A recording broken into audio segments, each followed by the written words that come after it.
നമസ്കാരം. പ്രവാസി മലയാളിയിലേക്ക് സ്വാഗതം. UAE-യിൽ ശമ്പളം കൃത്യമായി നൽകാതെ പ്രവാസികളെ ദുരിതത്തിൽ ആക്കി മലയാളിയുടെ ഉടമസ്ഥയിലുള്ള കമ്പനി.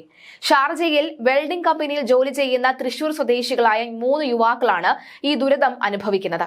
ശമ്പളമില്ലാത്തത് മൂലം സ്വന്തമായി ഭക്ഷണം വാങ്ങി കഴിക്കാൻ പോലും കയ്യിൽ പണമില്ലാതെ പട്ടിണി കിടക്കേണ്ട അവസ്ഥയാണ്. ശ്രീജിത്ത് എന്ന മലയാളിയാണ് മൂവർക്കും ആഹാരം ഉൾപ്പെടെ വാങ്ങി നൽകുന്നത്.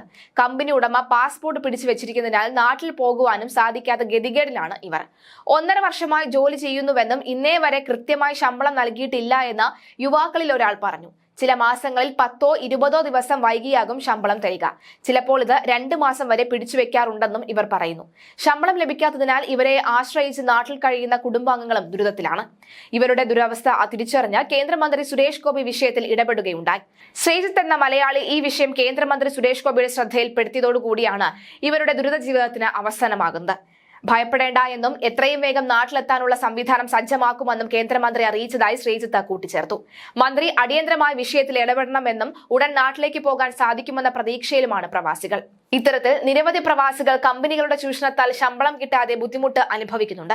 കഴിഞ്ഞ ദിവസം UAE-യിലെ സ്വകാര്യ കമ്പനികൾ തൊഴിലാളികളോട് പുലർത്തേണ്ട പ്രത്യേക ബാധ്യതകൾ എന്തൊക്കെയെന്ന് മാനവ വിഭവശേഷി എമിറേറ്റ്സേഷൻ മന്ത്രാലയം വ്യക്തമാക്കിയിരുന്നു. എന്നാൽ ഇതുമായി ബന്ധപ്പെട്ട പ്രവാസി മലയാളിയുടെ വീഡിയോയ്ക്ക് താഴെ തങ്ങൾക്ക് ശമ്പളം ലഭിക്കുന്നില്ല, ഇതെല്ലാം വെറും നിയമങ്ങൾ മാത്രമായി ഒതുങ്ങുന്നു എന്ന തരത്തിലുള്ള കമന്റുകൾ വന്നിരുന്നു. എല്ലാ കമ്പനികളും പാസ്പോർട്ട് പിടിച്ചു വെച്ചിരിക്കുകയാണ്. 6 മാസമായി ശമ്പളമില്ല. ഇതൊന്നും അധികം കമ്പനികളും പാലിക്കാറില്ല എന്നിങ്ങനെ പോകുന്നു കമന്റുകൾ. UAE തൊഴിൽ നിയമം അനുസരിച്ച് അനുയോജ്യമായ പാർപ്പിടം ഒരുക്കാത്ത കമ്പനി ഉടമകൾക്കെതിരെ കടുത്ത നടപടിയുണ്ടാകും.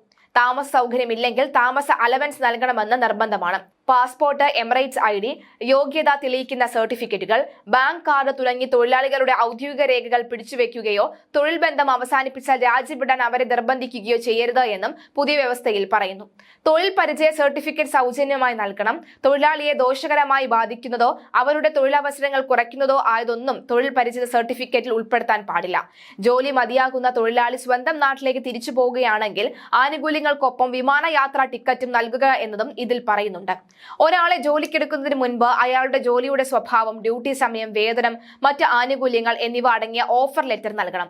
അതിൽ പറഞ്ഞതിനേക്കാൾ കൂടുതൽ ആനുകൂല്യം തൊഴിൽ കരാറിൽ ചേർക്കാൻ അനുമതി ഉണ്ടെങ്കിലും കുറയ്ക്കാൻ പാടുള്ളതല്ല. തൊഴിൽ നിയമത്തിന് വിരുദ്ധമായ വ്യവസ്ഥകൾ തൊഴിൽ കരാറിൽ എഴുതി ചേർക്കുവാനും പാടില്ല.